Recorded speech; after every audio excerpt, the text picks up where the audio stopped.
Imagine a world where small acts of kindness create a ripple effect of support. A world where financial struggles never stand in the way of hope. That's the vision behind Community Pay It Forward.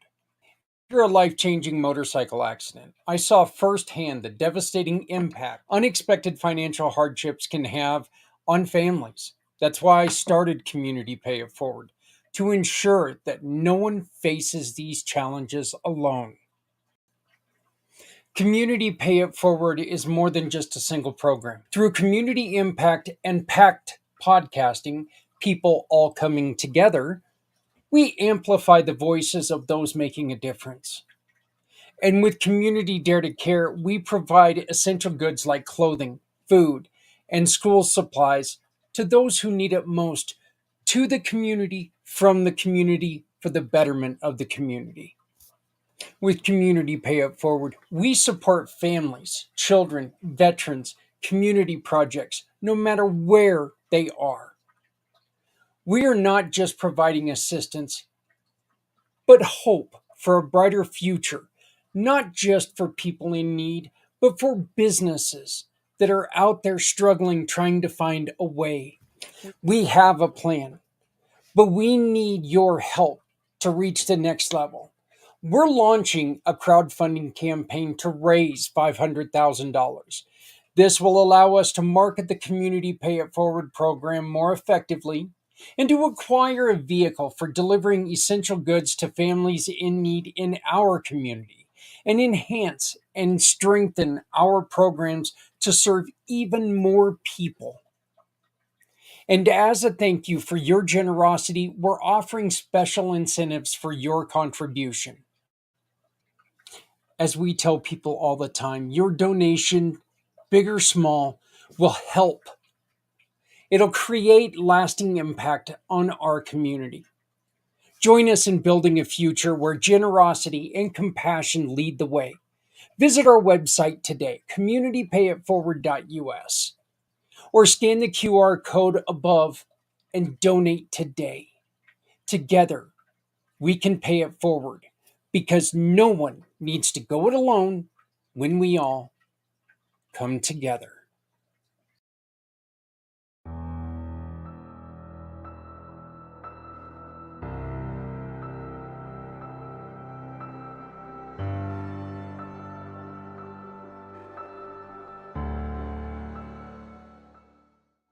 We challenge you to unite.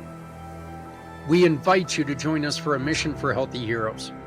No matter where you stand politically, some issues transcend all boundaries.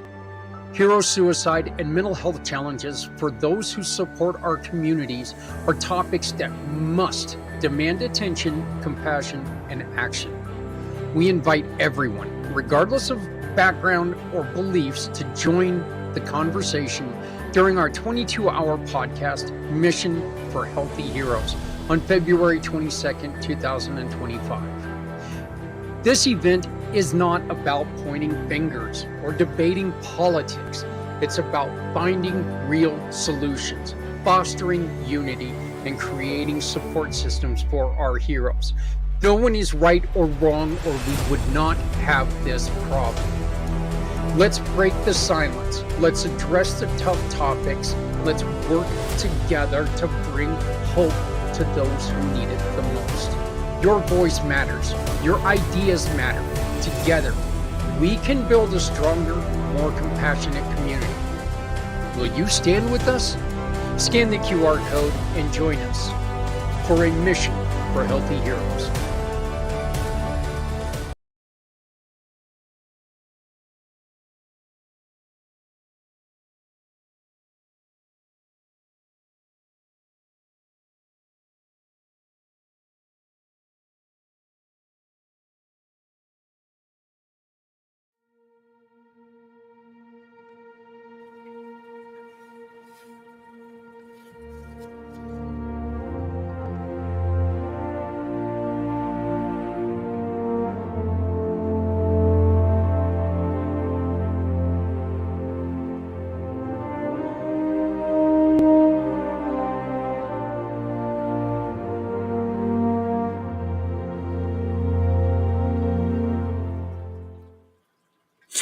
Kind of funny when you rush to put stuff together because you've got a special thing coming up, and then you watch it for the first time and you're like going, oh my God, how many mistakes could I make? That intro? Apparently, quite a few. Hey, everybody, my name is Zach Clayton, Community Pay It Forward, Community Dare to Care, and the PAC channels.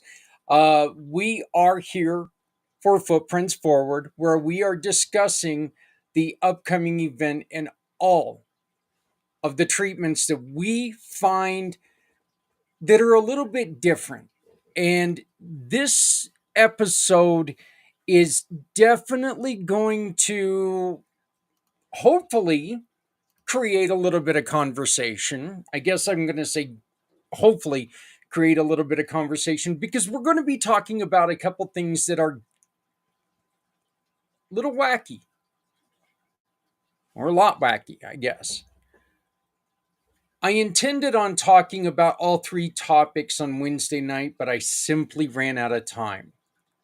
I have taken this extra hour to in the beginning of this show because I wanted to make sure that we touched on the third topic. The third topic that we're going to be talking about live is virtual reality treatment. I, Looking into it, it's so interesting because you wonder, with the world of virtual reality and AI and all this other stuff, how effective can this actually be? Well, according to what I've been studying, it's been pretty effective so far. There's certain parts I still don't understand, and I would love to talk to somebody. If you have had any experience with I would love to have you as a guest this coming up Saturday. And you can be a guest by scanning the QR code in the corner and picking the time that works best for you. We've got 22 hours. There's a spot for you there. Do you have experience with psychedelics as a treatment program? I don't want to just talk about popping. Okay. I just don't want I don't want to talk about psychedelics as recreational use. I really want to focus on psychedelics as therapeutic use. I want to focus on ketamine for therapeutic use. These are uses, are methods that are really starting to come out more and more because people are sick and tired of prescriptions. And I in my opinion, I think people are more to the point where hearing what other people are going through, I think a lot of times you feel like you can't trust somebody. I think that says a lot about the way society is right now, that we can't even trust somebody's pain.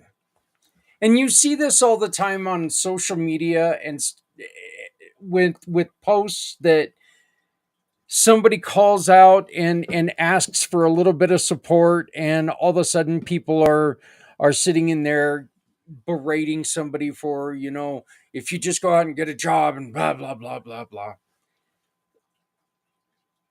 We can't right now, we're not even letting people be sick. We're not even letting people who need us. Well, that's the reason why we're doing what we're doing. We do need your help. We need your support. We need your, if you have something that you want to talk about, if you just want to show support for our heroes, our first responders, our country's heroes, our veterans, whoever. The QR code, there's a link to our calendar. You can get on there for a 15-minute spot just to come on and say, damn it, you gave up part of your life to serve our country. thank you. We'd love to have you. If you want to talk about some difficulties you've had in your life, your difficulties can save a life, because there are people who are out there experiencing something very similar to what you experienced. If we can get you talking about that, they can focus and they can see in their mind that there's some similarities. And that similarity could very easily be the solution they are looking for. Listening to what you did and what you went through, it could very easily turn their lives around. And we need to make sure that we're having this conversation. We will not, absolutely will not tell somebody what they should do. How can we? We don't know them. So for us to tell anybody exactly what they should do is irresponsible of us. Tell them what we did. I mentioned in the video that we're going to be watching first, I don't have any experience with psilocybin. I've never touched psychedelic mushrooms, never done it. I have had experience with THC gummies. I'll tell you about that experience with me, but I will never, ever, ever tell you that's what you should do. Oh my God, you should try it. I don't know you. Even if I do know you, I don't feel it's proper for me to tell you you should do this, because if I tried to push you into this, it could cause even bigger problems.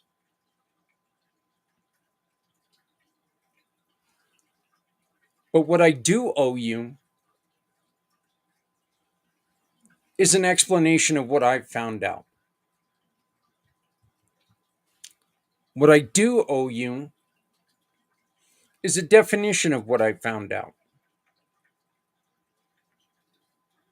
And what I do hope is that you're able to find what we found out. You're able to find out what we found out, and you're able to use it to heal yourself. So now, saying this, I want to thank you for joining us. Please like, subscribe, follow, share, do all those fun things. And please make sure that you scan the QR code. Join us this Saturday with our friends on Things Network. Look, Things Network has become a huge partnership with Community Pay It Forward. They have been for 4+ years now. Been great friends with Jeremy. We've been working together. We've been doing a lot of things. Of course, all of you on Things Network know my wife, Adrian, know how much I mean, if you only knew how much she puts into Community Dare to Care and how hard she works to try to make people's lives better. I mean, it really is amazing. So I want to thank Things Network for supporting us and helping us out. It is amazing. But we're going to play this video where I talk about what I found out with psilocybin and ketamine. When we come back live, we are going to be talking about virtual reality. And again, it is amazing. I mean, it's just neat because it's not something that you really have, at least me, I had never heard of it before. So please enjoy this. If you do have any questions, please type them in and we'll talk about them when we come live again. But right now, here's our discussion on psilocybin and psychedelics and ketamine treatments.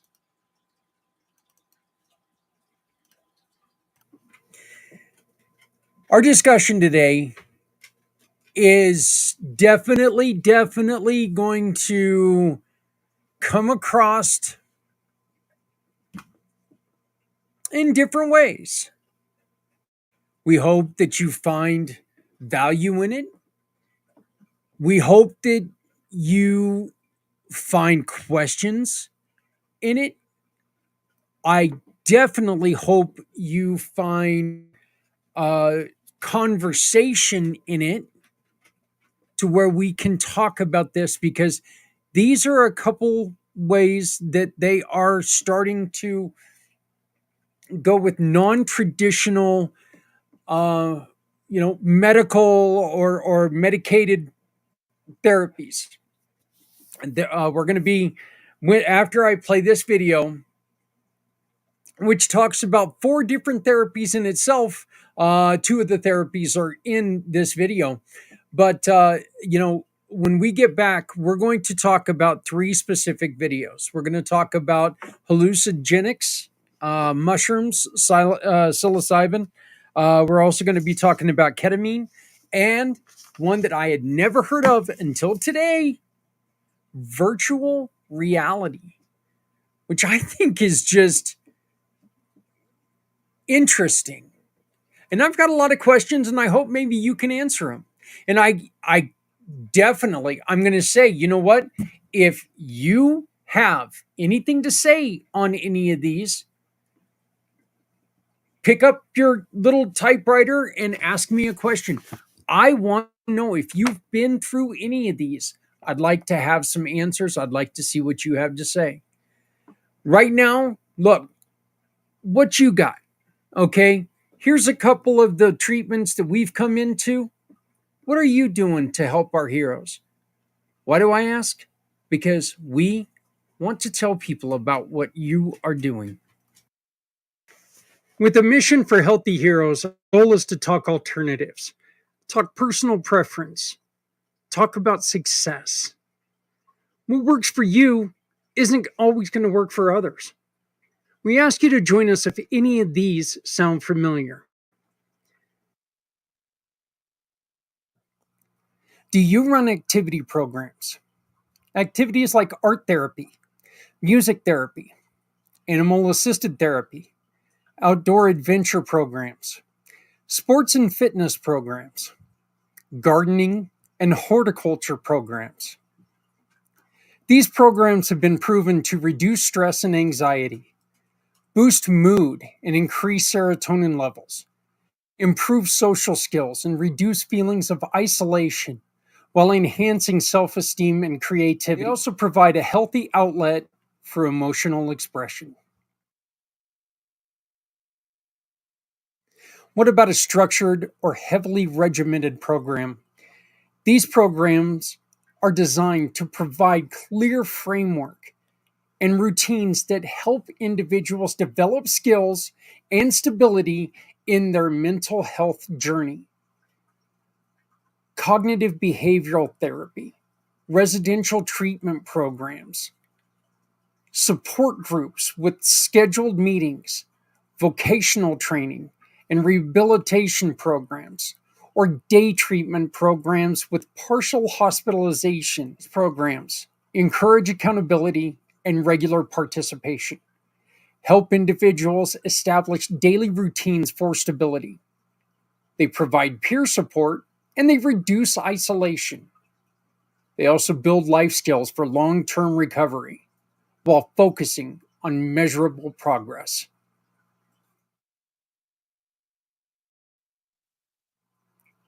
This next one comes with its fair share of controversy.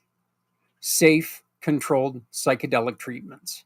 These treatments use psychedelic substances in a controlled environment under medical supervision to address mental health challenges. Psilocybin therapy, MDMA, ketamine therapy, LSD microdosing programs, in therapeutic or ceremonial settings. The benefits are vast, including allowing patients to process deep seated trauma. It improves emotional insight and understanding.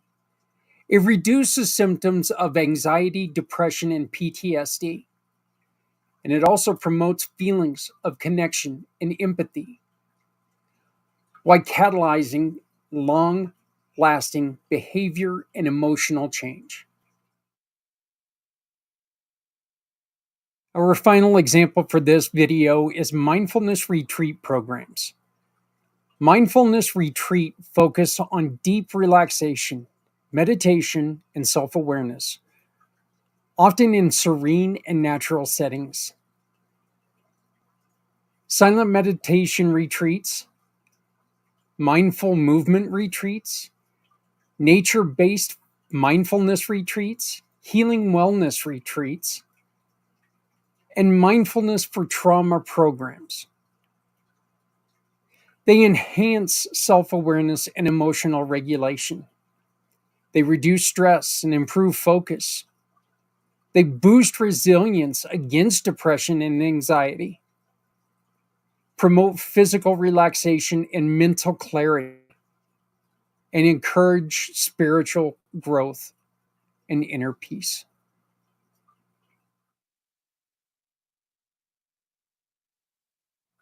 Is there something missing from this list? Tell us about your program and all the good that you're doing, working to support our heroes and their battles with mental health difficulties.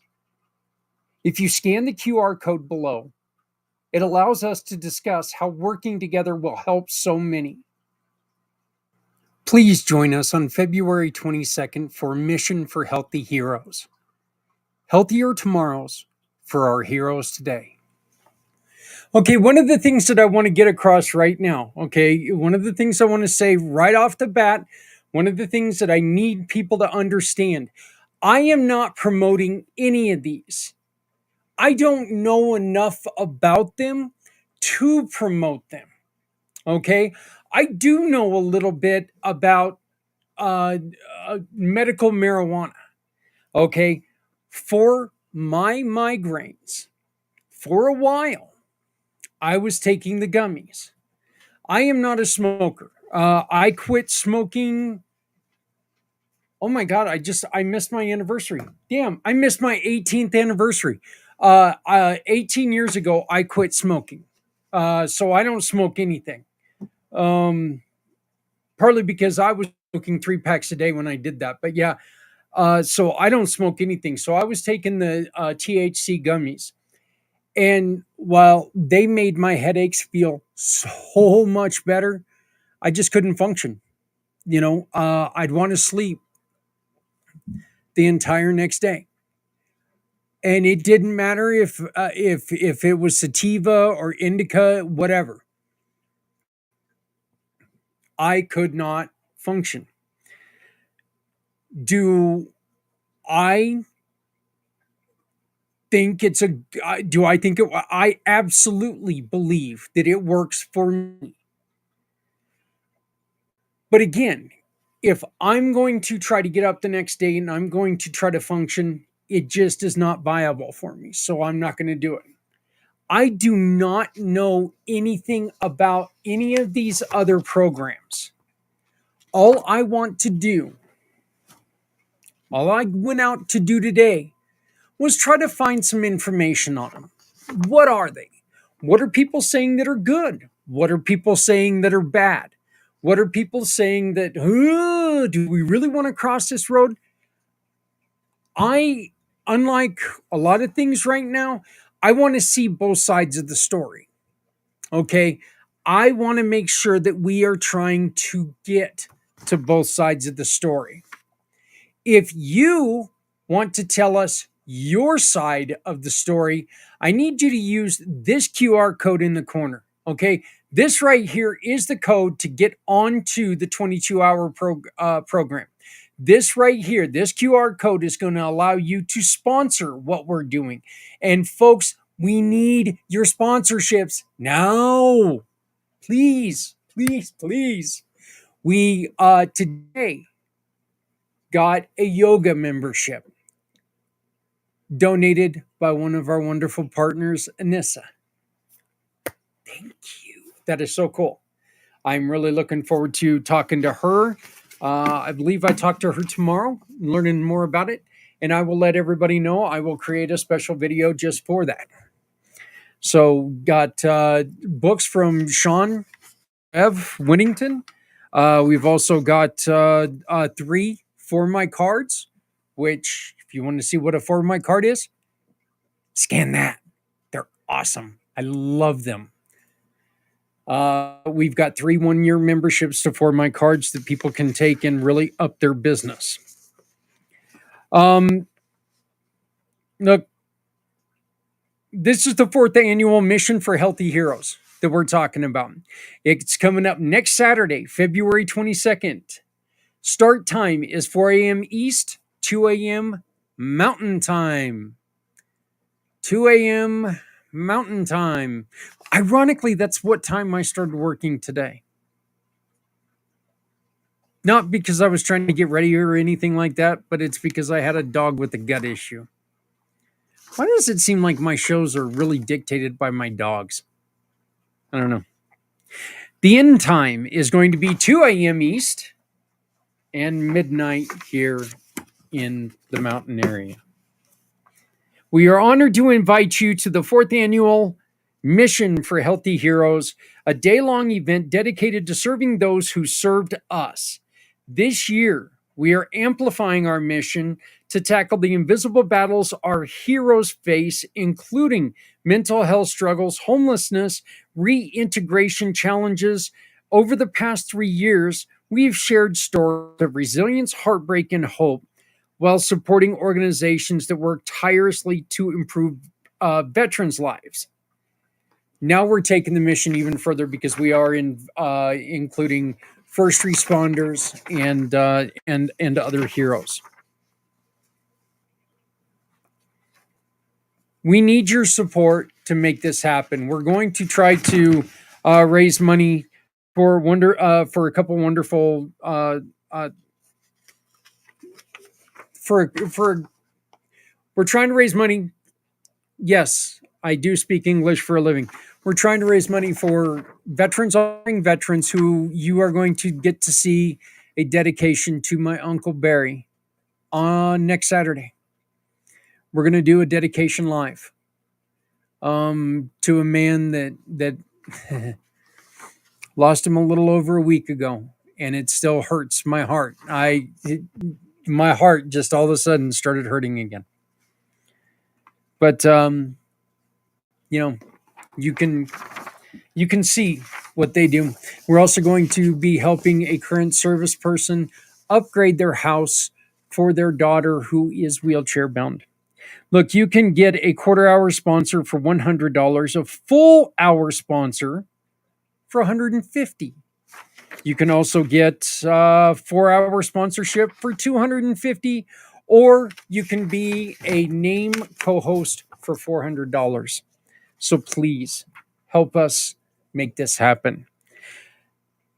Psychedelic assisted therapy. This is an emerging research with substances like psilocybin. Okay, when used in a control setting, and I will be reading a lot of this. Okay, so please forgive me not looking into the screen. I will be reading a lot of this because I want to make sure that I'm getting it correctly, straight from the information that I found it at. Okay, when used in control settings, it can be effective in treating PTSD. For instance, a retreat organized by the Siren Project provided psilocybin therapy to first responders, resulting in notable improvements in mental health.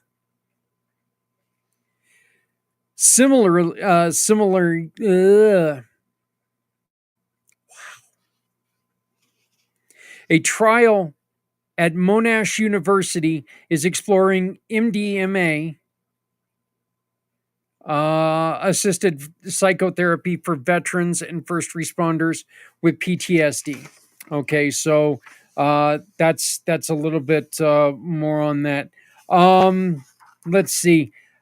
Some of the facts about psilocybin. Okay, and again, these are what I found. Okay, so I don't quite agree with all of the wording. Look, this says that it's not addictive. But that's just simply not true. Okay? Sugar can be addictive. You can be a workaholic. Anything and everything can be addictive. Okay? So saying it's not, I I can I'll go so far as to say that maybe it's not high up there in the addictive field. It's not like some of the harder core drugs and stuff like that. Okay, if you want to say that, that's fine. But I am not going to go so far as to say that it's not addictive, because let's be honest here, anything used in, in you can use anything too much and it can become addictive. Psilocybin is a natural occurring compound, and it's found in over 180 species of mushrooms. It does have psychedelic effects. Okay. And these are just facts. These are not positive or negative. These are just facts. It alters perception, mood, and cognition, often inducing visual and auditory hallucinations. Mm. The legal status is it is illegal in most countries, but it's becoming decriminalized or allowed for medical use in some places.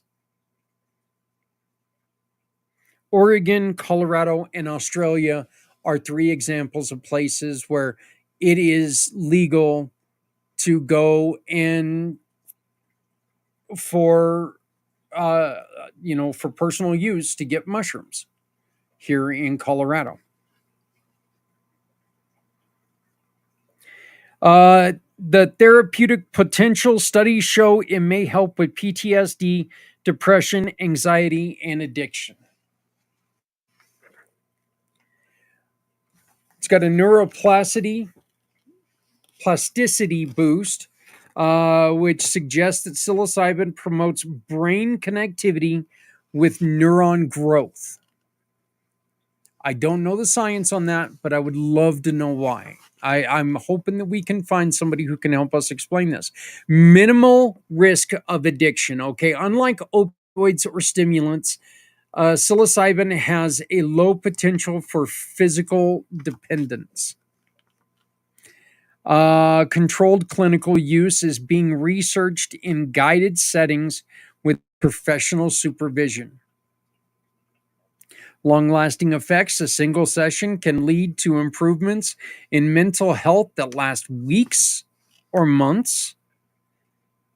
And there's also potential spiritual benefits. Some users report profound spiritual or mystical experiences. Insert Beatles joke here. Here are some of the falsehoods of psilocybin. It causes brain damage. No evidence supports this. Some studies suggest it may have protective effects, but there's been nothing that says it causes brain damage. It's highly addictive. Psilocybin is not physically addictive, though some may misuse it. I guess that right there is a better way of me getting my point across. Okay, maybe it is not physically addictive, but you can misuse it. And if you misuse it, look, you can misuse Tylenol. Okay, let's be honest here. You can misuse Tylenol. You can drink too much damn soda. I don't know what kind of idiot would do that. It makes you permanently psychotic. Rare cases of prolonged psychosis occur, usually in those with uh, a predisposition to mental illness.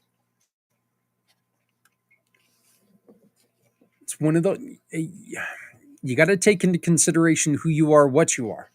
Okay. So it's just a party drug. While some use it recreationally,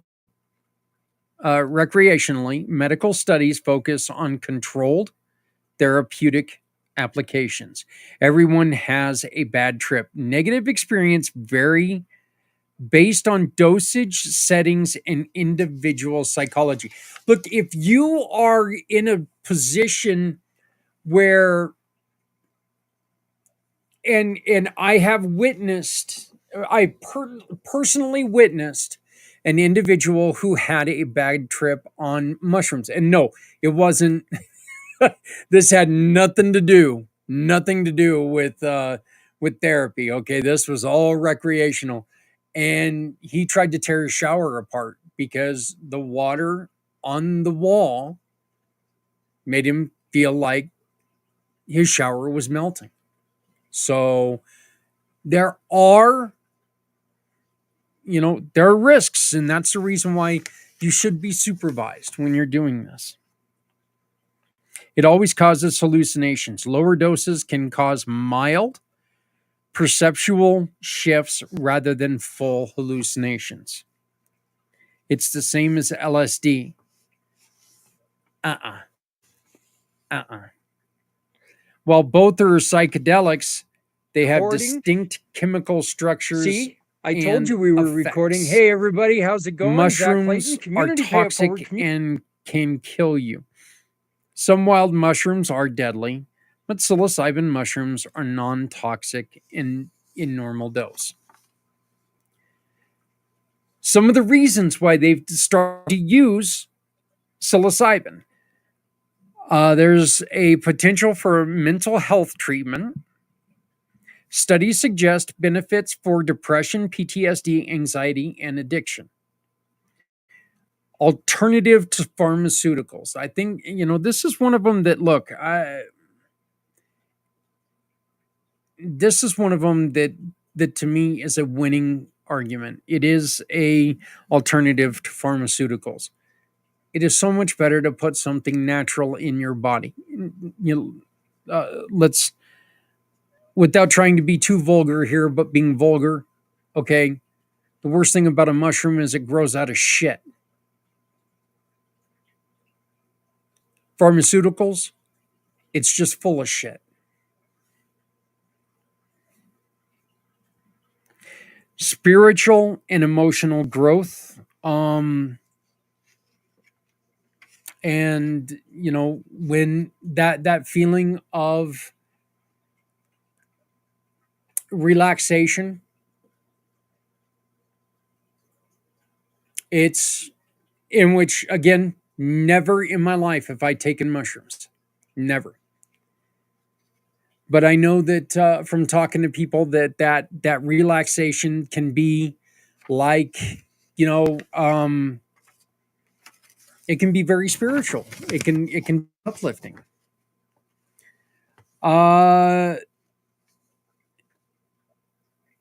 It helps rewire your brain. It can enhance natural plasticity, potentially helping with trauma recovery.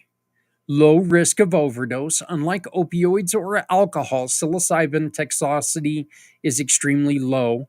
Minimal physical harm, no direct psychological damage when used responsibly. Again, we are talking one more time. We are not suggesting this for you. But what we are talking about is doing this responsibly. We're talking about, getting with a professional. Doing this properly. Making sure that somebody's there to help you through this. Okay? We are just giving you what we found. That's all I am doing. I am not saying do it. I'm not saying don't do it. I'm not saying kiss a puppy.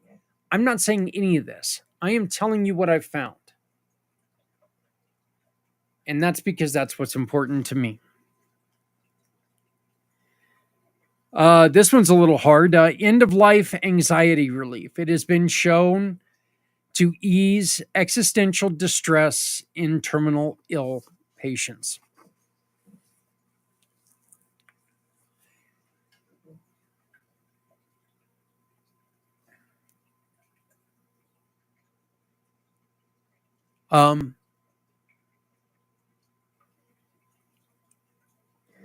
Wasn't mushrooms, but my Uncle Barry was a pot smoker.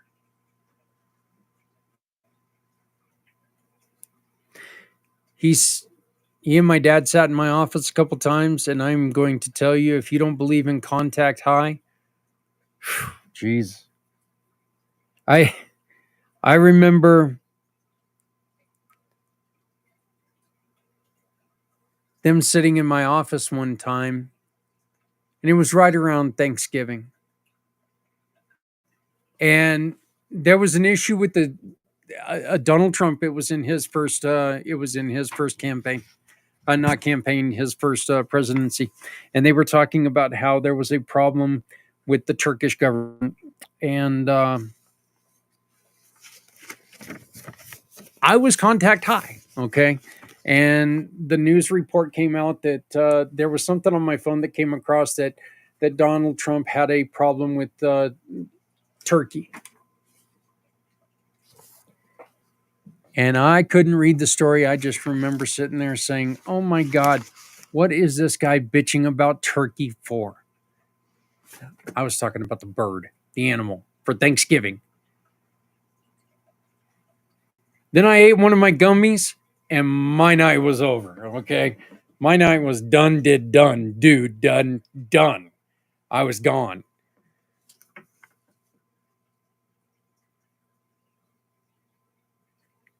I can see how the end of life, anxiety relief, I can definitely see how that would be attractive to some. Okay. Potential for creativity and problem solving. Absolutely. You let your mind go, you let it see where it goes. Absolutely, I can see that. And microdosing popularity. I've talked to many people about microdosing and how it's done wonderful things for them. Some claim small doses improve mood, focus, and productivity without full psychedelic events. Reasons against psilocybin. Legal issues. It's still illegal in many places, leading to risk of fines or imprisonment. Unpredictable effects. Again, if you misuse, you are risking this. You are risking getting in trouble. Okay, you're putting yourself in danger if you don't watch for yourself. Reactions vary widely, and bad trips can be distressing. You remember, some of you, of course, remember that first time that you drank or you smoked a joint or something, and you were like, the first couple, we called them oh my God drinks. You would sit there and you would drink and drink and drink, didn't think anything was going until you stood up, and then oh my God, and you were done. So it's kind of one of the things that they're talking about here. Lack of FDA approval for general use. Like them or not, the FDA does do a lot of work trying to work through some of the things that happen. Are they always right? Hell no, they're not. Are they always wrong? Hell no, they're not. But FDA is not going to touch this stuff. First off, psilocybin is federally illegal. We can smoke pot if we want here in Colorado, but if we get stopped by a federal officer, it's a crime, even here in Colorado. Okay, when I was a CD driver, if I got caught with marijuana in my system, it was a crime because it was a federal driver's license. So that's another thing. You really got to, you got to pay attention to your surroundings and what you're doing so you don't get yourself in trouble. Hello, dog who's sniffing my elbow for some reason. Potential for dangerous behavior.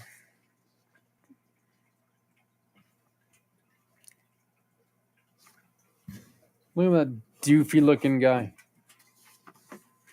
Yeah, he saw the doofy looking guy and he got out of here. Potential for dangerous behavior. Impaired judgment during a trip can lead to risky actions. Again, if we wouldn't have been there for my friend that night, who knows how far he would have went. He could have tore down that wall.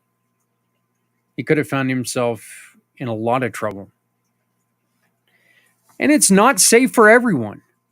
Okay? That's kind of the purpose of why we're doing this. This is not for everyone. And again, I am not telling you to do this. I would not dare tell you to do this. I don't know anything about it. I've never done it. I would not do this. I would not do this. Okay? I just wouldn't. Medical marijuana, I have done. I would do it again. Psilocybin, that's not my bag.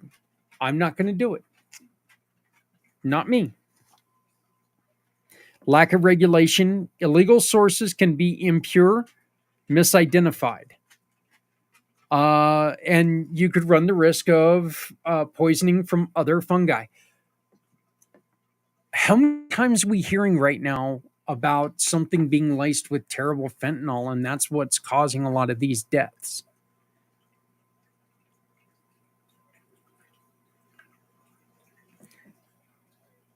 Personally, and this is a personal opinion, take it or leave it however you want. Personally, I think that was one of the more responsible things the government did by allowing marijuana to become legalized, because they can watch where it's being grown. They can make sure that it's not being laced and stuff like, it's not, it can be watched. You don't run into so much problems with this. Still, okay, ethical and religious concerns. Obviously, again, know yourself, know your surroundings. If you're going to try this, look, if mom's never going to talk to you again because you went and got stoned because you weren't feeling good and you wanted to try something new, no, that's a bad thing. It's a bad thing. I'm joking, mother. I'm joking.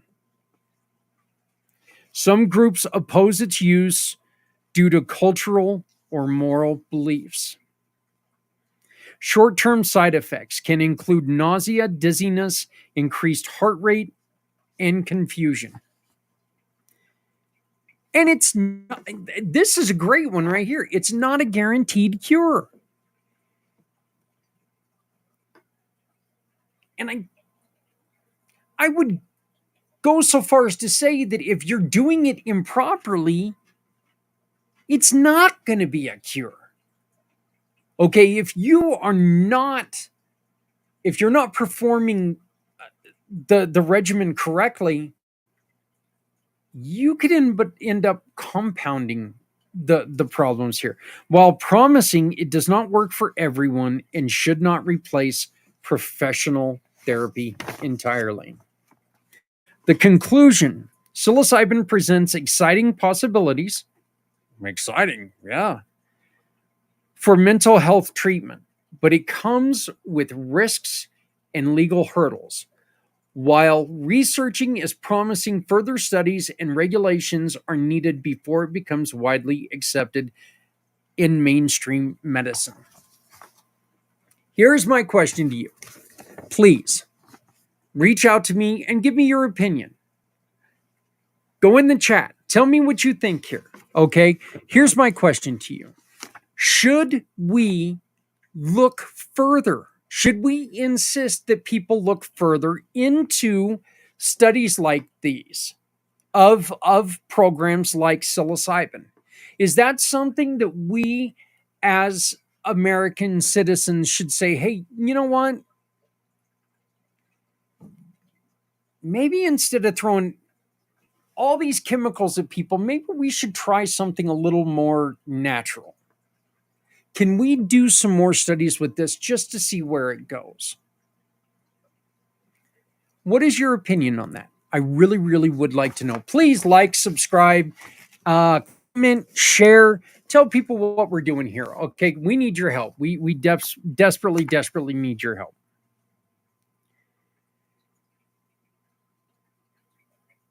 Next, we're going to talk about in which, you know what, we're probably not going to get to the virtual reality. I will do a special program probably for Monday on the virtual reality. I want to do some more studying on that anyway. But so I'm going to get to the virtual reality on Monday. This has run a little bit longer. This is fascinating stuff. By the way, if you would like a copy of these papers, email me, ZAK at communitypayitforward.us. ZAK. Wow, I'm Zach Clayton. Interesting. ZAK at communitypayitforward.us. And I will copy these off and I'll send them to you so you can take a look at them. Ketamine assisted psychotherapy, or KAP. This combines the use of ketamine, a dissociative anesthetic, with psychotherapy to treat mental health conditions like depression, PTSD, and anxiety disorders. Facts, and I'm just going to go as KAP from this point on. So KAP is ketamine assisted psychotherapy. Okay, so I'm just going to use KAP. Please bear with me. Facts about KAP. It is FDA approved for depression.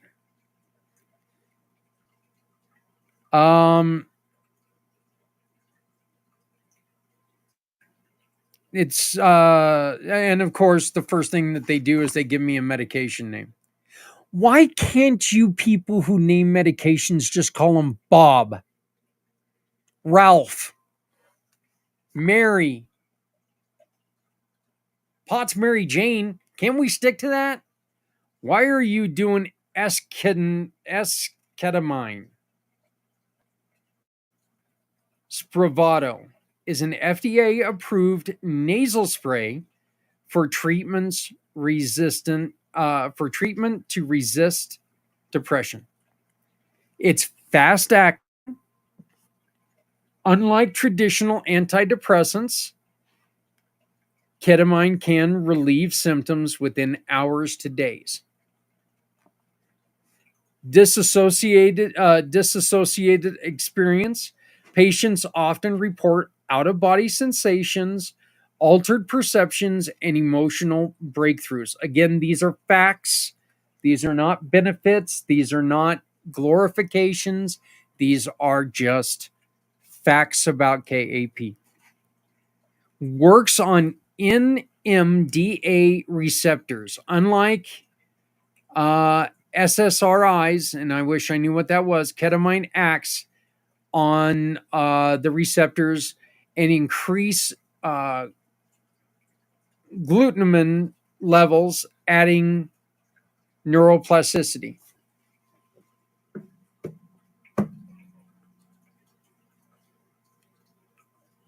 Like a monkey in a football.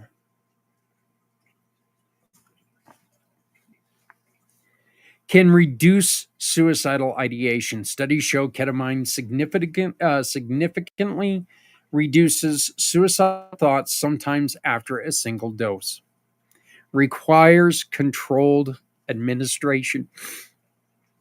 And typically given through IV, intramuscular injection, nasal spray, or lozenges in clinical settings. It's used off-label, while S-ketamine is FDA approved. Many ketamine treatments are prescribed off label for PTSD, OCD, and anxiety. Temporary effects. The antidepressant effects often fade within weeks, requiring ongoing treatments. That, again, these are just facts. That right there could be something that I would see people maybe having an issue with. Minimal addiction risk in clinical settings. They're very specific on that. Minimal addiction risk in clinical settings. When used medically, ketamine has a low addiction potential compared with recreational use. And the research is still ongoing. Studies continue exploring long-term effects with optimal treatment protocols.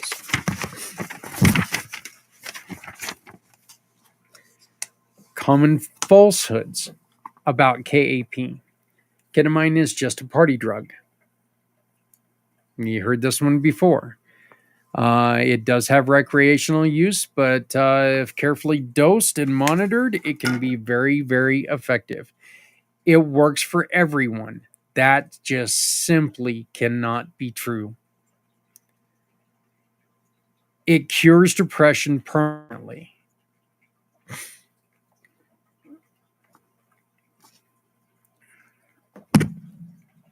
I think this is another reason why I like doing this, is you're going to have people who are out there saying stuff like this. And it's simply, first off, it's impossible. Nothing lasts forever, works forever. Nothing. Ketamine is highly addictive. We've already talked about that. Patients lose control completely. Disassociation can occur if improperly used, but patients remain conscious and able to interact with their therapist. It's the same as psychedelic therapy. This is a falsehood. While both induce altered states, ketamine works differently than psilocybin or LSD. Only used for severe cases. It's often for treatment of depression. Some patients with milder conditions may benefit. And KAP replaces talk therapy? No. What are some of the reasons for KAP?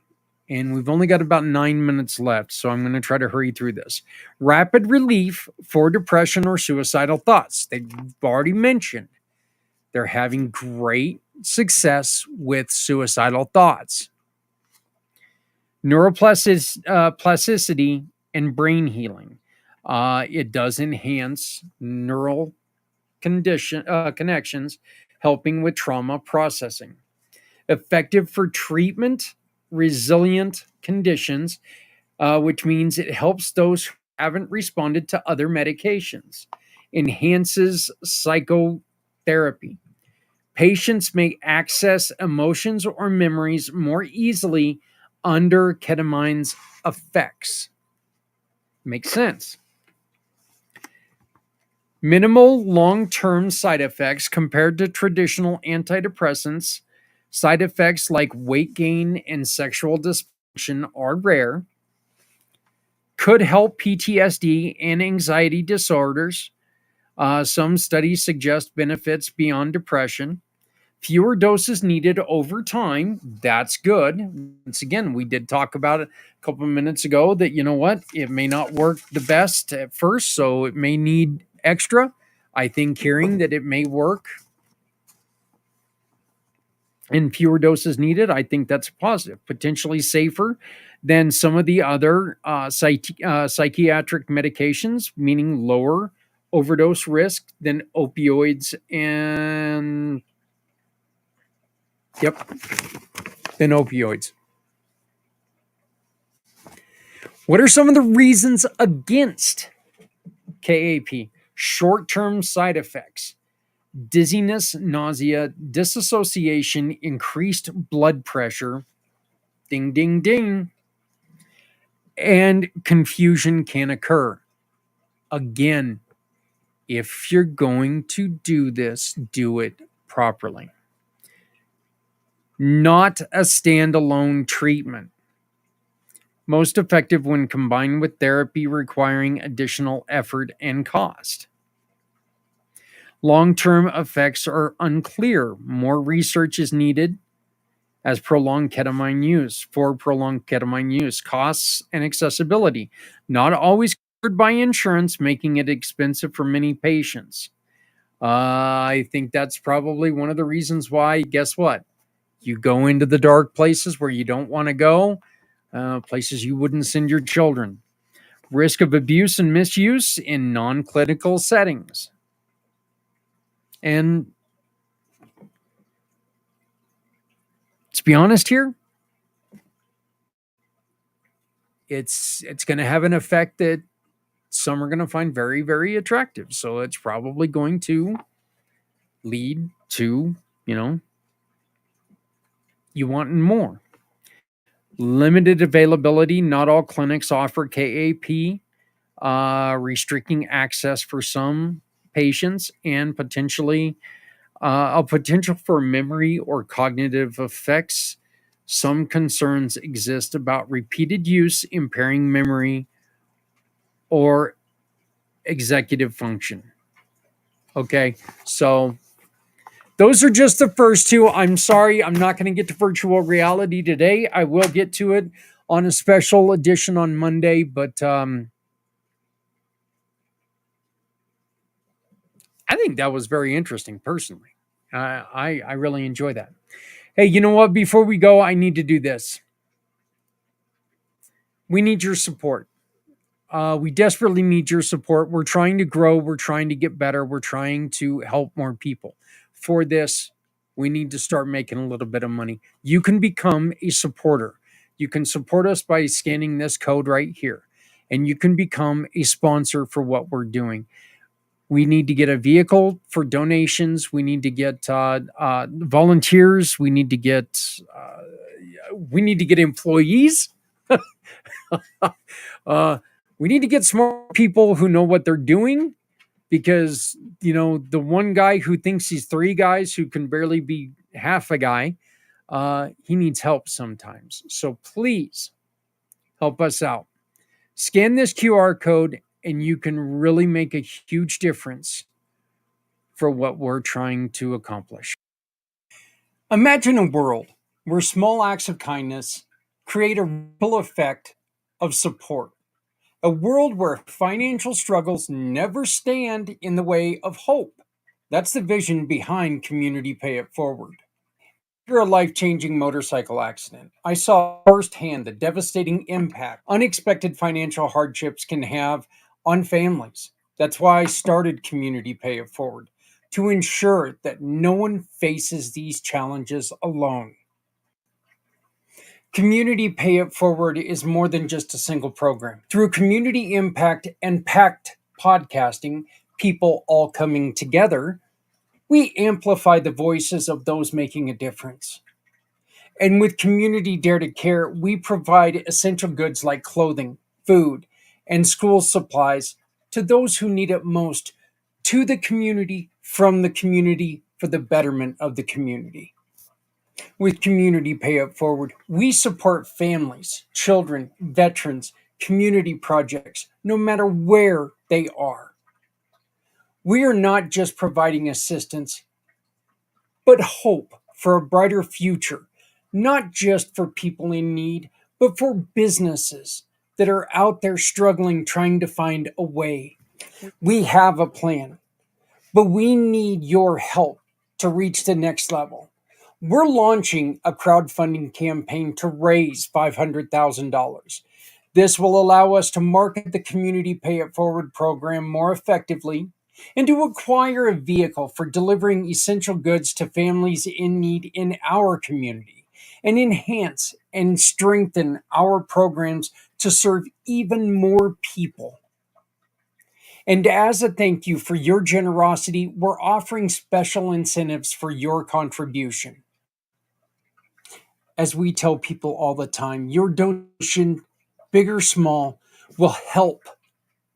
It'll create lasting impact on our community. Join us in building a future where generosity and compassion lead the way. Visit our website today, communitypayitforward.us, or scan the QR code above and donate today. Together, we can pay it forward because no one needs to go it alone when we all come together. Introducing Shop, Click, and Pick, the simplest way to support those doing good in communities everywhere. We understand that shopping is a necessity, but with a slight adjustment, you can make a huge difference without spending any extra money. Here's how it works. Please visit communitypayitforward.us and navigate to the Find Your Partners tab.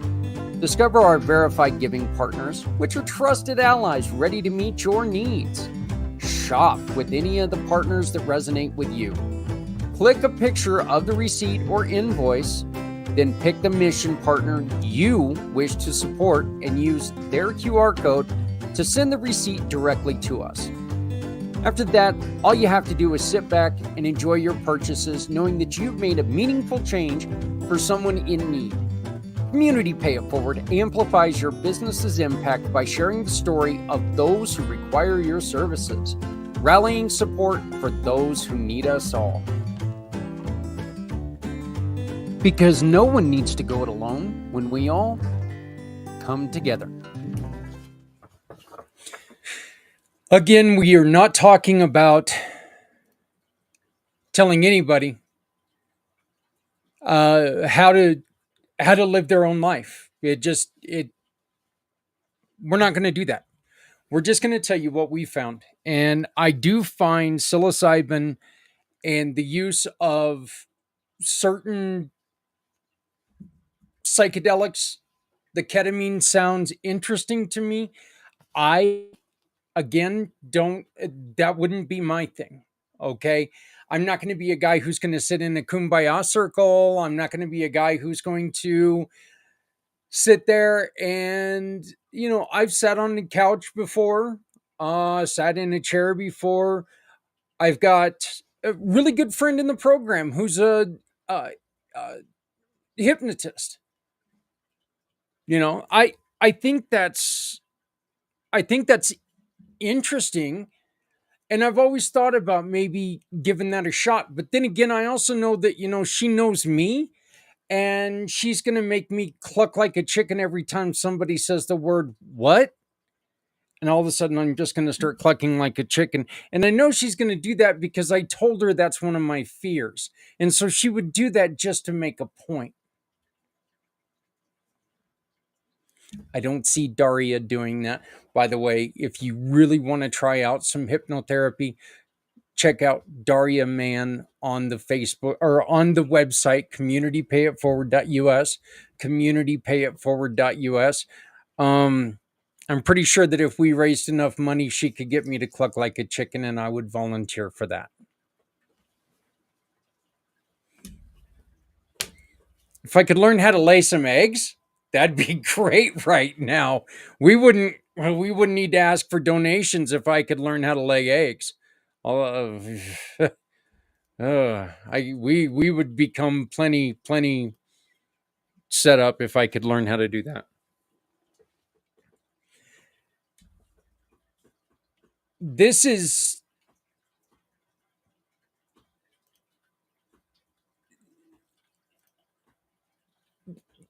being year 3 or year 4, sorry, of this journey, and having what happened to myself with my head injury and my family, losing my uncle 2 weeks ago today,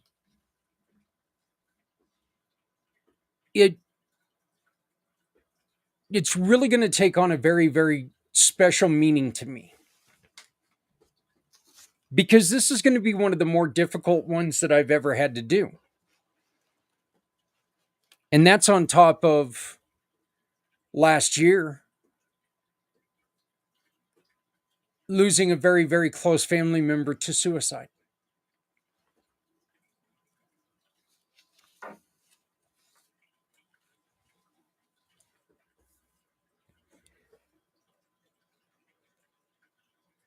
the reason I want to do this is because I wish I could have stepped up, and I should have.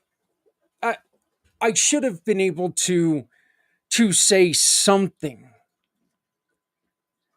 to this person to make it better. But then again, I think that to myself. But here's the truth: I didn't know. I didn't know. It's not, we weren't talking every day as we had been just a few months earlier.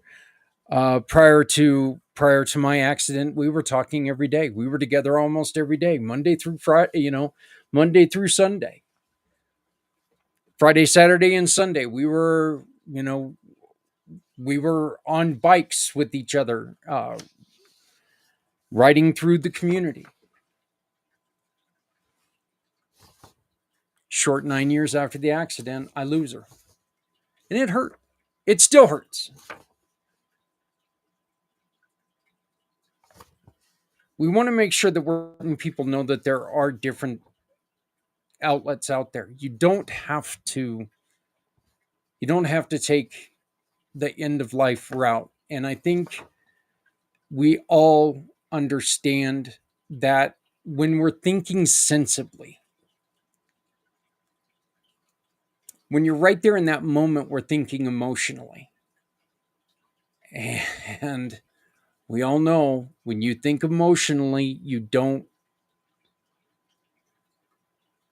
there's it's right then, it's right there. Look, it's been proven that most suicides, they think about it for a total of 35 seconds, I think is what it was. When somebody goes through with the act of suicide, they actually put like 35 seconds worth of thought into it. There's not a lot of time to sit there and say, wait, let me go take a breath. Kind of like they tell you to do before you send a tweet or before you send a what do they call it with the Instagram? A gram? That sounds terrible. Before you send a gram, before you send anything, you should really take a look at it, push it back, and say, wait a minute, is this how I want to represent myself? You know, it's kind of difficult to do.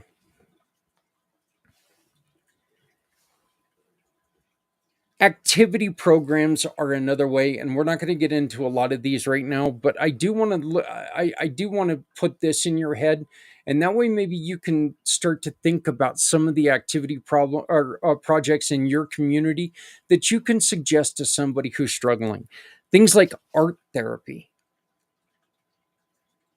As somebody who used to be an artist, that one would drive me crazy because I struggle to create like I used to.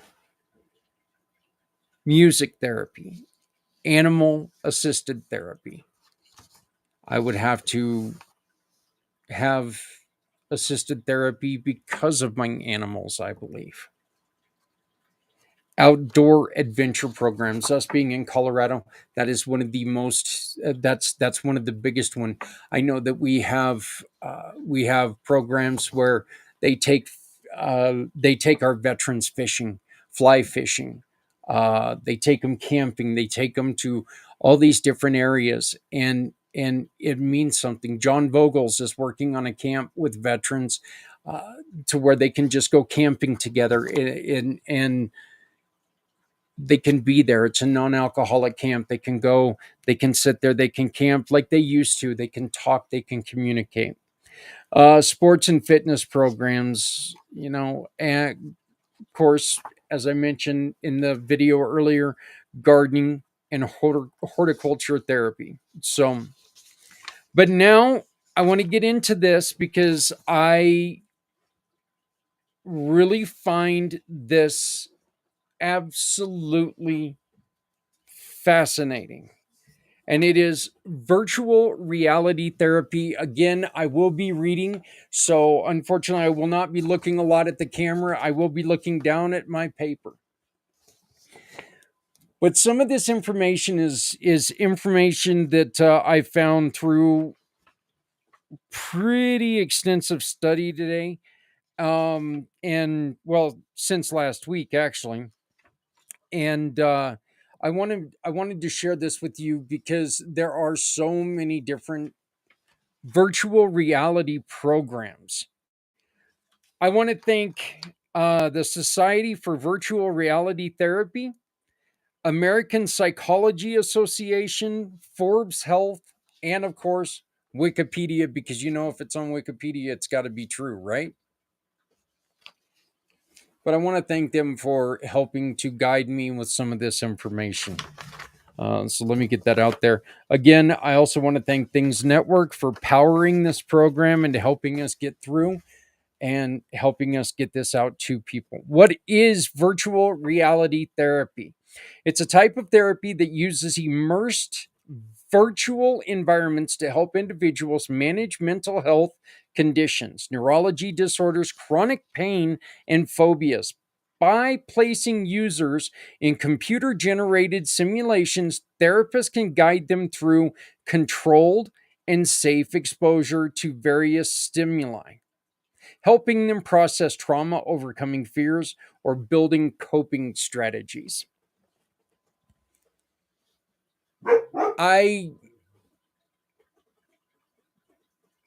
they they gotta they gotta get their voices in every damn show. I just don't understand it. I can see how virtual reality is going to help with certain things. And I cannot wait until I'm able to learn more about this because look, the study is not going to end when the program ends Sunday at midnight. Okay, here in the mountain, I'm going to find out more about these because we're going to continue to talk about them, and I really want to learn more. If you have had any experience with this, I beg of you to do me a favor, scan this QR code, come on and talk.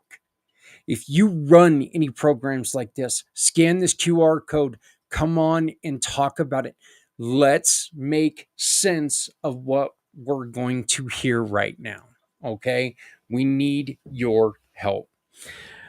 Key components for virtual reality therapy: virtual environment, of course, computer generated 3D worlds where patients interact with stimuli in a controlled manner. Immersive experience, uses of headsets, motion sensors, and sometimes haptic feedback devices to create realistic experiences.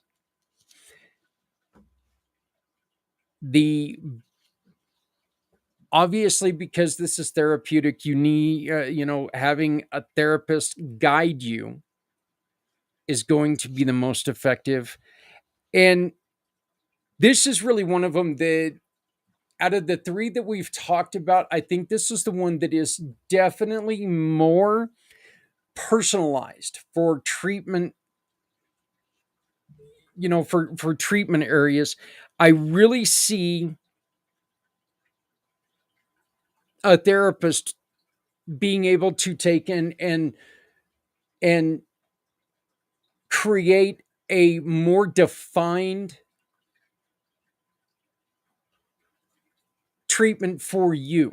So, um, and there it is. How virtual reality therapy works. First, there's an assessment by a therapist. Then they design the scenario. Virtual environments are chosen or customized to align with the therapy goals. Exposure and interaction. Patients engage with the environment under guided supervision.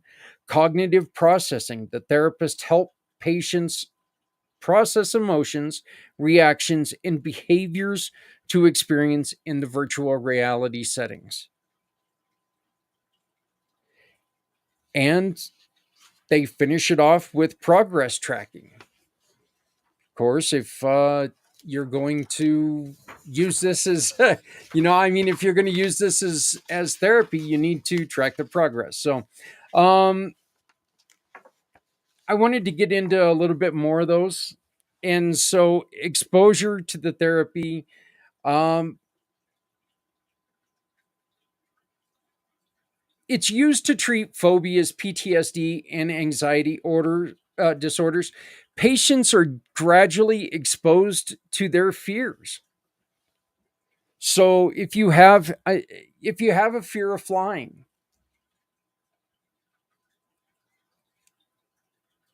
they're going to put you in the tube virtually. You're going to feel like you're in that tube. You're going to have the goggles on.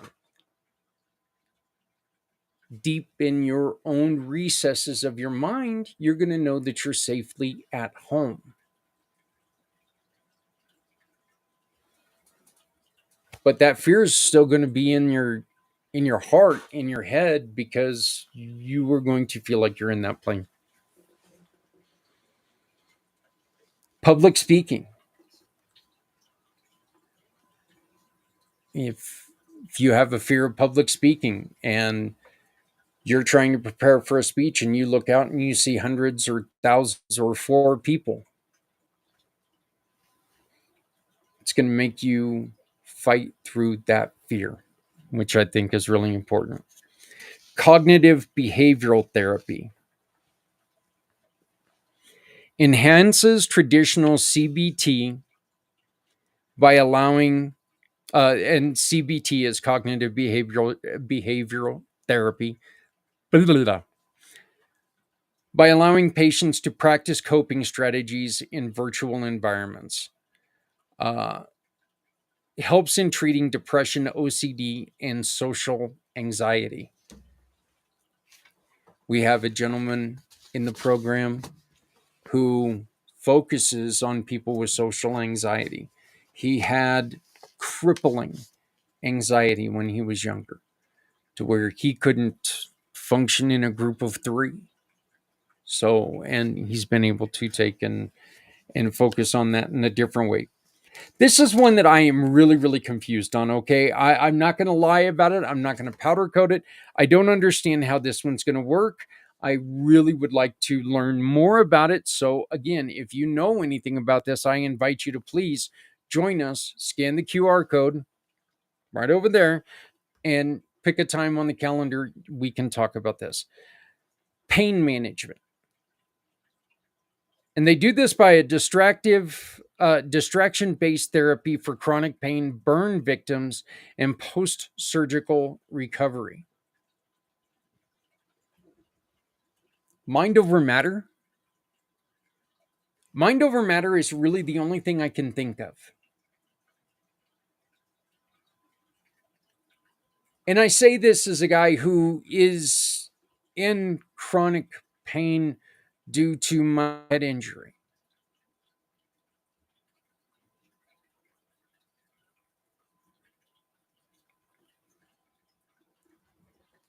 I don't discount anything working for people. You're not only allowed, but I hope that you find your own way of healing. I hope you find something that works for you. And if virtual reality pain management works for you, I really want to know. I want to know your story. This engages patients in relaxation, immersed environments, and reducing pain perception. So again, that's where it tells you mind over matter. Think about being on a beach over how bad your skull is killing you right now. Think about puppies that are not barking over the pain in your neck, which could be the puppies barking.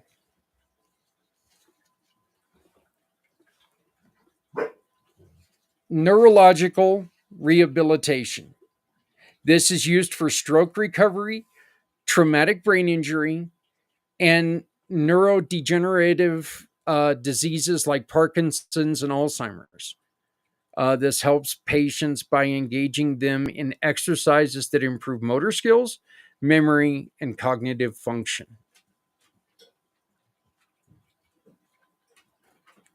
This is another one that is very, very intriguing to me, and it is addiction treatment. This simulates real world temptation scenarios to help patients develop self control strategies. And it's used in alcohol, drug, nicotine addiction recovery programs.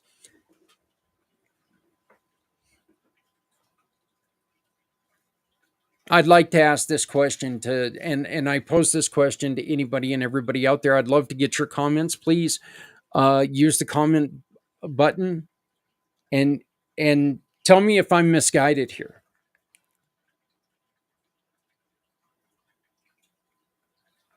If you are put into a situation,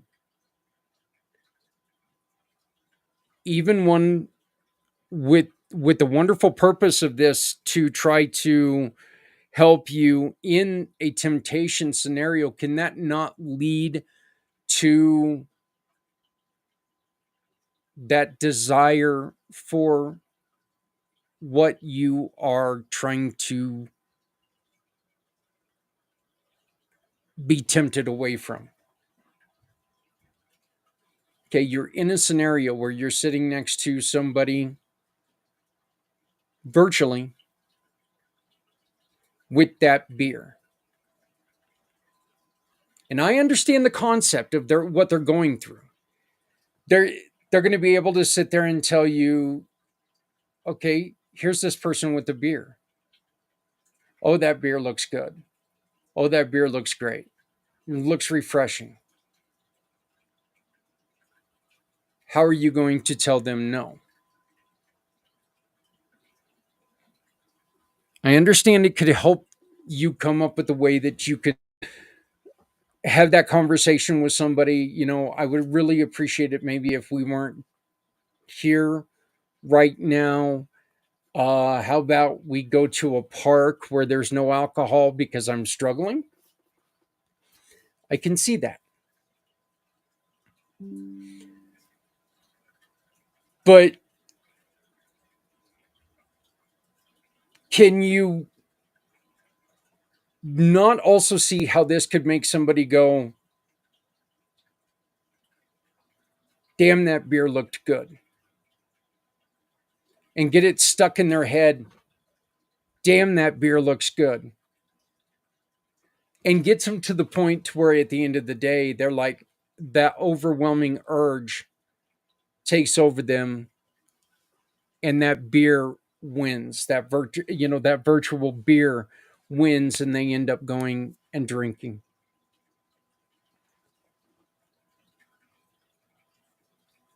I guess any and every form of therapy, you have potential for that to happen.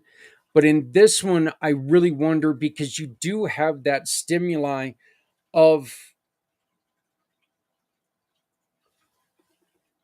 the cigarette, the beer, the cocaine, whatever it is. You have the image there. And I really wonder if maybe this could lead to a temptation that unfortunately becomes overbearing. I'd love to get your thoughts. Please, please, please comment on that. I would love to hear what you'd have to say about that, because that one, again, I understand what they're going for, but I think, again, in my own personal opinion, I think that one's kind of a slippery slope. This one I can definitely see. Mindfulness and stress reduction. It creates calming environments for meditation, guided relaxation, and stress management. I love guided meditation. Me personally, I love guided meditation. I am not good at self-controlled meditation. I'm terrible at chanting and mantras. I am so much better if I'm sitting there. I don't repeat what you hear, but I follow your voice as the leaf goes down the stream.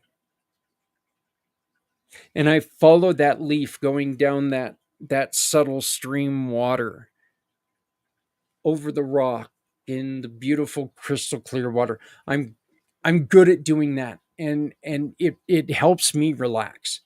Really good at guided, not very good at trying to self motivate myself. This helps individuals with insomnia, high stress occupations, and burnout.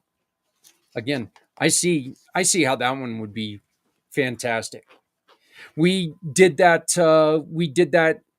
promotion for a miracle of a community that cares. It was a, I believe, like 7 minute meditation video. So maybe on Saturday I'll take and I'll break that open again. When we talk about this again, I'll bring that out. And even though it's a little bit outdated because it's for holiday meditation, I think this would be a good time to maybe break that out and talk about it again. Autism spectrum disorder training provides social skills training by simulating real world interactions. I love that. I love that. I love that. I love that. And that is because we have had experience with people with autism. I think that could help somebody very plainly be able to go up and talk to people who they're not used to talking to. Certain people with autism, we had an experience with somebody with autism that his go to was to go and talk to somebody about sports. If the person understood that there was autistic reasoning behind the conversation, I don't see it as a problem. I I I think they could see it as somebody or as something that, you know what, this is a great this is a great opening for them because they can come up to you and they can talk to you about that.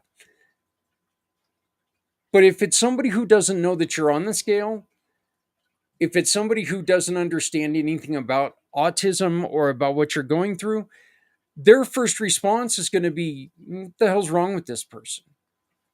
So I like that this is going to, that this is able to be used to help them create conversations in other ways.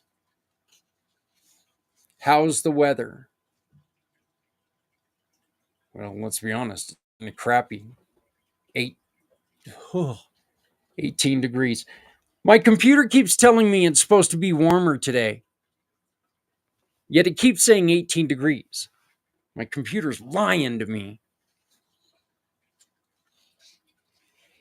Military and first responder PTSD, and this, of course, is why we are here.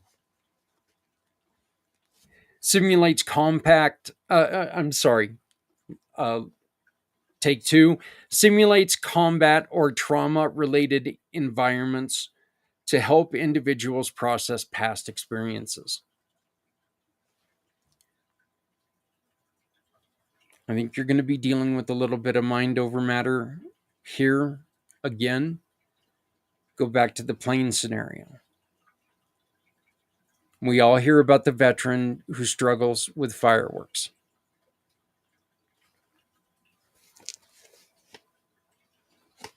I think this is a good. I think this is the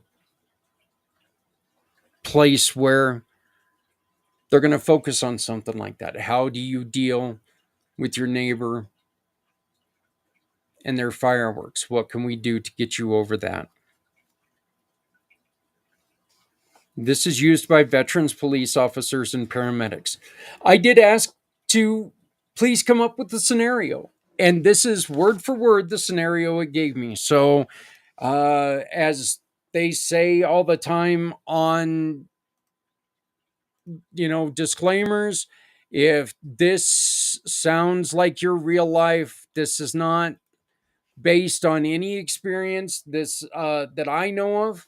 This was just this was a scenario that was created for me to use by AI. Okay, so John, a 32-year-old veteran, served 2 combat tours in Afghanistan. Since returning home, he has struggled with severe PTSD. He experiences nightmares, flashbacks, hypervigilance, and anxiety whenever he hears loud noises or sees situations that remind him of his deployment. These symptoms make it difficult for him to hold a job, maintain relationships, or even go to public places without overwhelming fear. John's therapist recommends virtual reality exposure therapy, VRET, to help him process and manage the trauma in a controlled, guided environment. The first step would be the assessment. John visits a therapy clinic that specializes in VR, assisted PTSD treatment. His therapist conducts an in depth assessment to understand his triggers, symptoms, and past traumas. Then customizes the VR therapy program using Brave Mind, and Brave Mind is one of the programs out there.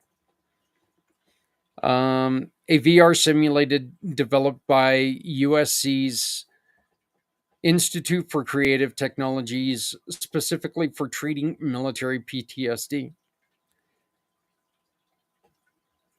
John is then fitted with a VR headset and motion tracking equipment to create a fully immersed experience. The session takes place in a private, safe space, ensuring he can pause at any time if overwhelmed.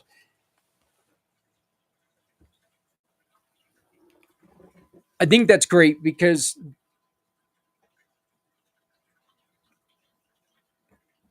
we've all experienced that time where we continue to go through something just because we don't want our friends or our peers to think, he couldn't hack it. She couldn't hack it. She couldn't deal with it. If you're in a safe space, if you're in a place where you know that, you know what, this is too much, I can't, you can take it off. They can help talk you down, talk you through it. I'm pretty sure that there's probably a lot of times where that's where the talk therapy comes into account is right there. Okay, this is the point where this happens. Tell me exactly what you felt. How do you think we can get you through this? What do we need to do to make this not so traumatic? So, step 2 is gradual exposure therapy. By beginning the session by placing John in a low stress visual environment, such as a peaceful military base. The VR simulation is realistic but not overwhelming, allowing John to become comfortable with the technology and setting.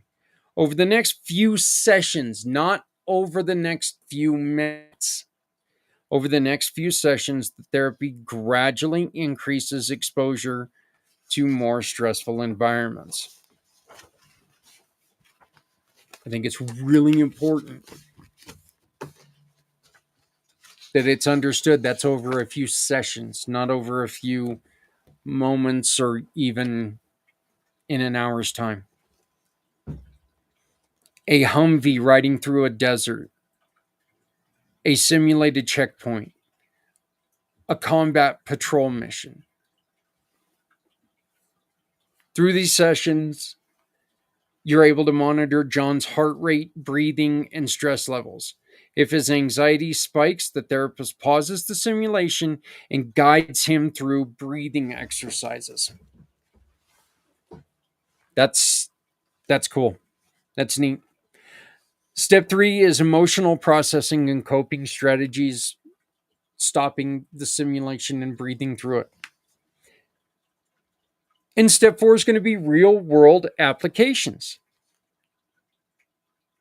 After several weeks, John would notice reduced panic attacks when hearing loud noises, less avoidance in public spaces, improved emotional regulation, and better sleep quality with fewer nightmares. His therapist introduces real world challenges to ensure his progress translates beyond VR, sorry. Guided trips to busy environments like the mall, coffee shops to test, and exposure to military related content, such as watching documentaries without triggering flashbacks and practicing relaxation techniques. Step 5 is long term recovery maintenance. After 3 months of VR assisted therapy, John has significantly improved his ability to manage PTSD symptoms. While he still experiences occasional anxiety, he now has the tools to cope. Virtual reality exposure therapy, John was able to confront his trauma in a safe, controlled setting and gradually rewire his brain response to triggers. VR therapy gave him the confidence to re engage with the world, proving that technology can play a vital role in mental health treatment. So that kind of walks you through what an actual simulation would be. Some of the effectiveness and benefits of virtual reality: highly engaging. Patients often feel more immersed and invested in therapy. Safe and controlled, allows exposure to triggers without real world risks. Measurable progress, digital tracking of engagement, psychological responses, and improvement over time. Again, a therapist can see the moment it happens, stop it, interject themselves, and interject a treatment right then and there. It's accessible and scalable. It can be provided remotely. I think that would come down the line. I don't see this as something that they would want to do, within the first couple days, first couple treatments. I think that would be something that would have to be down the line, or with somebody who's maybe not in a higher risk area. But it would be good for people with mobility, or in rural areas, or those with mobility issues. It's cost effective in the long run. It's going to cost quite a bit. It's going to cost a pretty penny to get it set up, but then after that, very inexpensive. It's a computer program. You get that computer program set up. After that, you know what? It's good to go. Some of the challenges and limitations. We just talked about it. The cost to get it set up is going to be expensive. Virtual reality, while it's come down in price, it's also gotten a lot better as things get better. Look, let's be honest. The first iPhone doesn't cost what it did when it first came out. It ain't nowhere near the iPhone 42 or whatever's out now, or whatever's going to be out tomorrow. And the one that comes out tomorrow is not going to be near as advanced as the one that's going to come out 6 months from now, and it's going to cost less than the one that comes out 6 months from now. So there is going to be a startup cost. This is one I could see that could be a huge problem for some. Simulator sickness, those who get air seasickness, stuff like that. Um, this is actually a very big problem when we talk about accessibility on your computer, because of a lot of movement, a lot of motion can make people queasy and uneasy. I'm trying to remember what it was, but I was watching something the other day and I actually had to turn it off. I was like, what in the hell? I got dizzy, sick to my stomach. I had to turn it off. And I can't remember what it was. Technical limitations requires advanced software and high quality hardware. It's going to have to keep getting better and better and better. There are ethical concerns, need for professional oversight to avoid potential psychological distress. This should not be implemented by somebody who doesn't understand, or somebody who doesn't have an effective plan in place. And there is very limited research with this on the long-term effects. I think there's probably very limited research on the short-term effects. We have to continue to study it. Some popular virtual reality therapy programs are the aforementioned Brave Mind. There was one created by Oxford called Oxford VR, Limbix VR, Snow World pain management VR therapy for burn patients. There's also one called Psious, Psious. I hope I got that right. Psious. And it offers VR therapy for phobias, PTSD, and relaxation. What's the future of AI or of VR therapy? AI integration. It's going to grow as the simulations are going to switch as you need them to switch. Remote therapy, expanding telehealth services, augmented reality services, combining VR with real world environments, and for a blended experience, and brain computer interface integration. And I know that one's going to make people go, oh my god, the government put a computer chip in my head. Calm down. Specific conditions treated with virtual reality therapy. Again, virtual reality therapy is used across a wide range of psychological, neurological, and physical health conditions. And I asked for it to break some of these down for us. You have PTSD. It helps place patients in controlled environments that replicate difficult times in their life. Used military and civilian PTSD to help individuals process trauma. And it helps to gradually expose, reduces avoidance behaviors, and helps reframe from traumatic memories.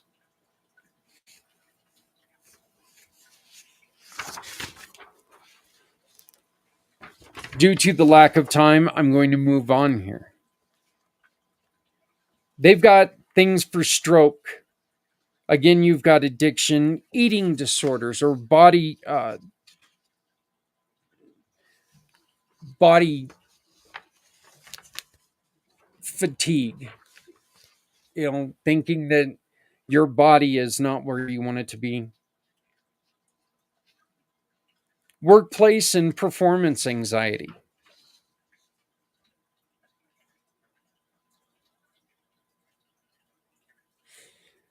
I think virtual reality sounds great. I think virtual reality sounds like a wonderful plan.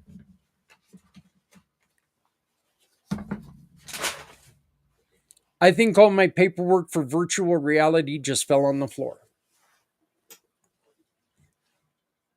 My biggest concern with this virtual reality is we're not. I think I wonder if there are certain areas that it's being used to where it's not going to be that effective. Again, this is probably because I don't understand a lot of it.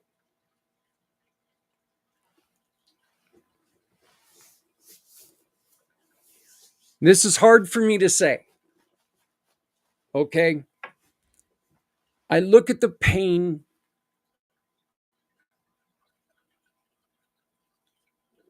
I look at the pain portion of this. Um that they're trying to use it for pain. And that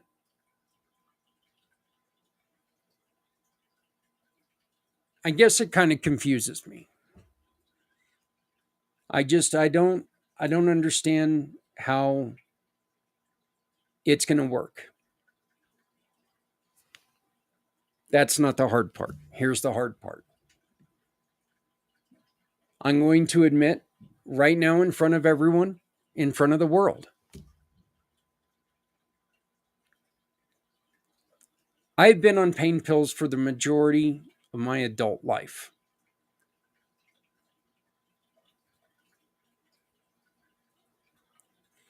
I have been using tramadol and hydrocodone on a daily basis for well over 25 years for a bad back and then my head injury. I am, without a doubt, I am addicted to painkillers. My days suck when I don't have them.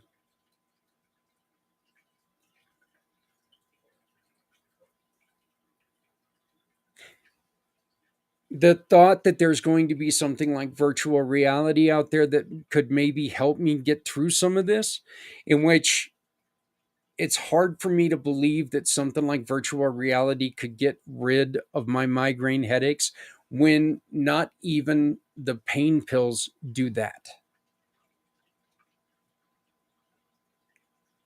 Again, I've had a migraine headache for the last 10 years. Every minute of every day, I have had a migraine headache. And I just don't see how virtual reality is going to help me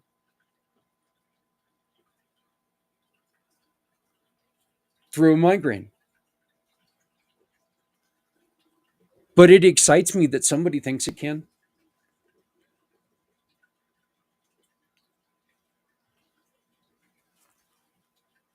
I am trying to put together a plan to wean myself from the pain pills because I am addicted.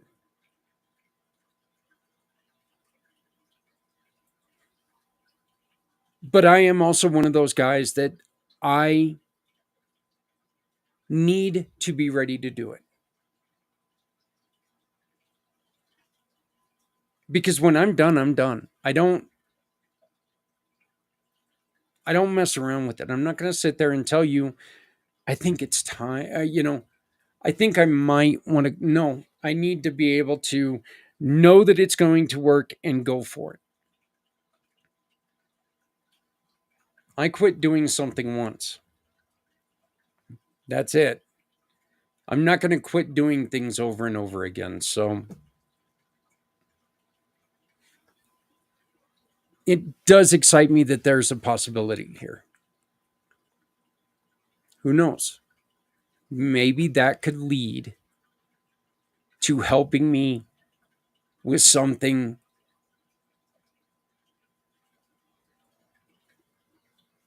that is stress inducing in my life. So I'm excited to look at this and learn more about it. Again, that's the reason why if you do something about it, come and join us. Who knows, maybe you can help me with my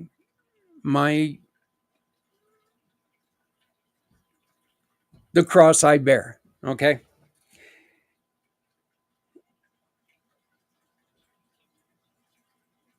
I appreciate everybody taking and spending these last 2 hours with me to talk about this,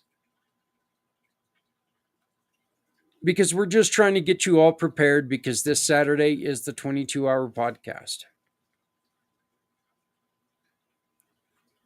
We need your stories. We need you to come on.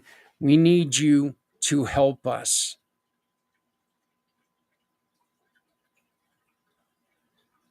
So, the QR code that you've been looking at is the way that you can take and schedule a 15-minute spot to come on and tell your heroes how much you appreciate what they've done. The QR code that you are now looking at is how you can support us and make sure that we stay on the air, and make sure that the internet's working, make sure that we're able to take and help our veterans get through certain stuff. Like, who knows, maybe help them obtain VR goggles. But we need your help. So please donate if you can. Donate what you can, but help us out. At least come and tell your story, because your story needs to be heard. Your story can be the words that save someone's life. My name is Zach Clayton. I am the founder, president, chief bottle washer, all that other garbage of Community Pay It Forward. I have a great support system with Adrian on Community Dare to Care. And I'm the founder of the Pack Channel. If you have a show that you think could be very helpful to other people, let's talk about running your show, adding your show to the Pack Channel. I would love to have you on the show or on the program. I would love to have you be part of what we're doing. If you are about helping others through difficult times, we want to make sure that you get your word out. You can get a hold of me at Zach at communitypayitforward.us. That's ZAK at communitypayitforward.us. Or you can go to my For My Card, formycard.net, search for Zach Clayton. Again, I want to thank you all so very much. Please scan the Venmo up here. Donate what you can. Get your story told. Join us this Saturday. Get a 15-minute slot just to come on. Let me ask you a couple questions and tell our heroes that you support them, and you will support them through their difficult times. Because, folks, no matter how softly you walk, you always leave footprints. You need to make sure that those footprints continue to move forward. If you're not here, you can't leave footprints anymore. Let's work together to stop the senseless loss of life. Thank you to you. Please like, share, subscribe, all that fun stuff. Help keep us on the air by donating when and where you can. And join us again next week for Footprints Forward.